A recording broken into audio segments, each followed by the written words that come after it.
হ্যাঁ, সে এখন বিবাহিত। জানি তার জীবনে এখন অন্য কেউ আছে, অন্য কারো নামেই সে তার ভবিষ্যৎ লিখে ফেলেছে।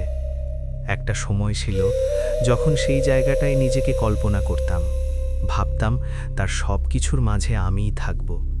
কিন্তু জীবন সবসময় মনের মতো করে চলে না। কিছু গল্প শেষ হওয়ার আগেই নতুন গল্প শুরু হয়ে যায়।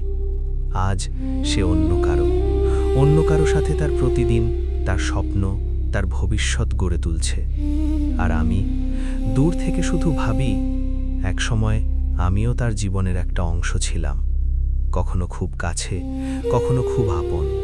আর আজ শুধু স্মৃতির ভেতরে আটকে থাকা একটা নাম।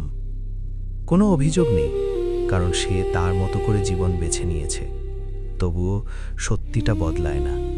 কিছু মানুষকে আমরা পাই না, শুধু মনে রেখে দিতে হয়।